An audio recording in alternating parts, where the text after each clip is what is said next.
Hello and welcome to another episode of the Expanse Abridged Podcast series.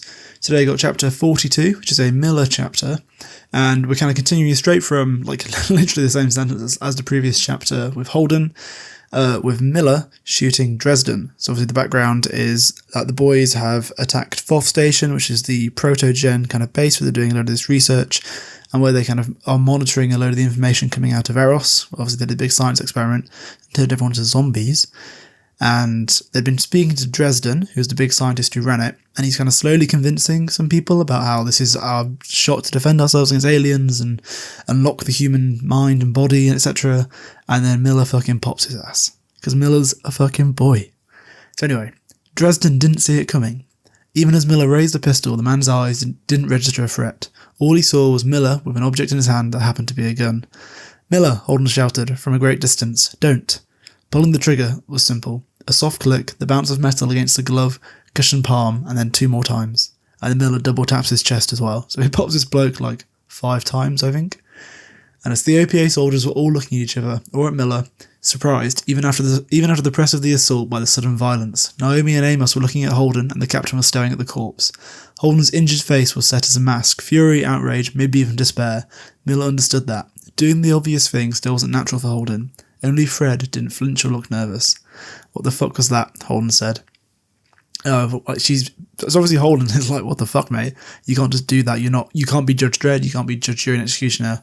He says, "What about a trial? What about justice? You just decide, and that's the way it goes." Miller goes, "I'm a cop."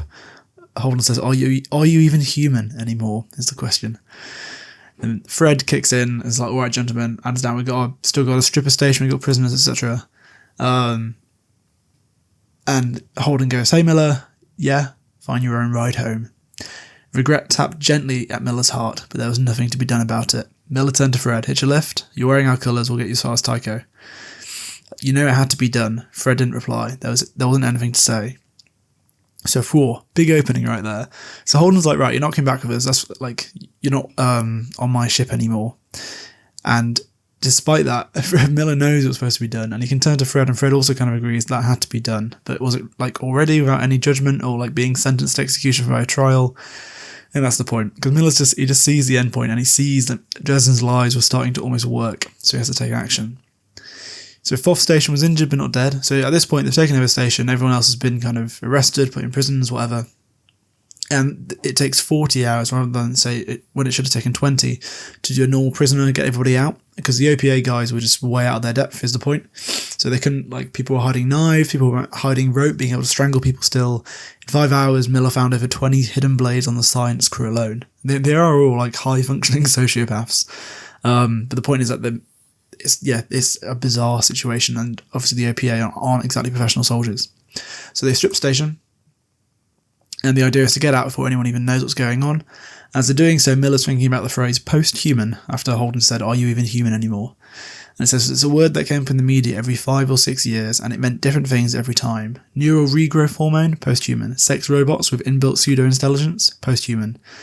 Now, as he escorted a dozen captives in protogen uniforms to a dock transport heading God knows where, the word was taking on a new meaning. Are you even human anymore? And he's kind of thinking about himself and Dresden and his Mengele as Genghis Khan self-righteous fantasies. Miller's like, "Am I post-human?" being beyond that. And we've had multiple chapters, particularly when he was still on series, of just how he's losing his mind. They get back on their people transport, and they're going back to Tycho Station. Obviously Miller's riding with all the OPA boys, not on the Rocinante. So Miller sat on a crash couch, his blood dancing with spent amphetamines and his mind slipping into and out of exhaustion psychosis. The first gravity was like a pillow over his face. He was vaguely aware that he was weeping. It didn't mean anything. In Miller's haze, Dresden was talking again, pouring out promises and lies, half-truths and visions. Miller could see the words themselves like a dark smoke coalescing into the spilling black filament of the protomolecule. The threads were reaching around Holden, Amos, Naomi. Apparently not Alex, because he was on the ship. He tried to find his gun to stop it, to do the obvious thing. His despairing shout woke him, and he remembered he'd already won. Julie sat beside him, her hand cool against his forehead.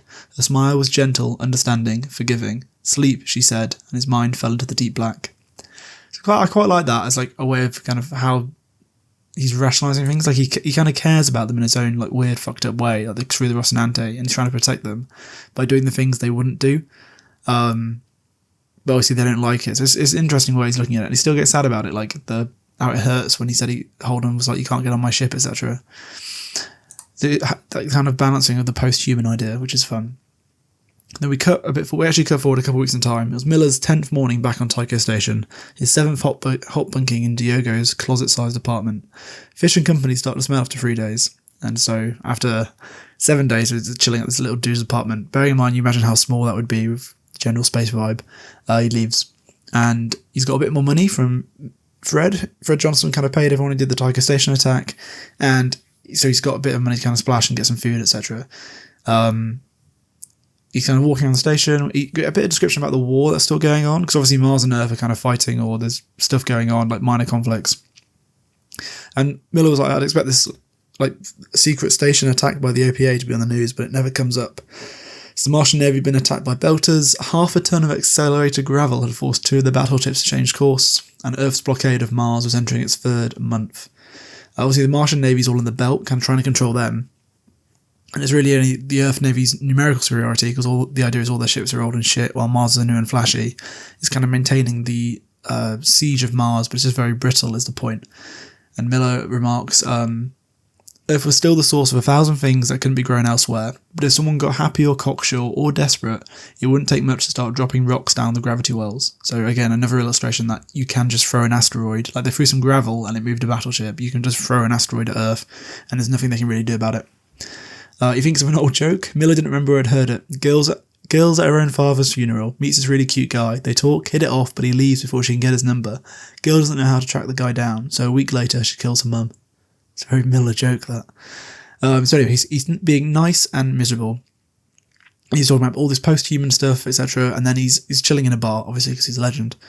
And again, after a little while, one of Diogo's friends walks in, who remembers from the attack. He's like a technician, a bit well-spoken, and Miller says hey and goes sit next to him, and saying how it's all fucked up in it, a bit of just small talk, so he's not alone.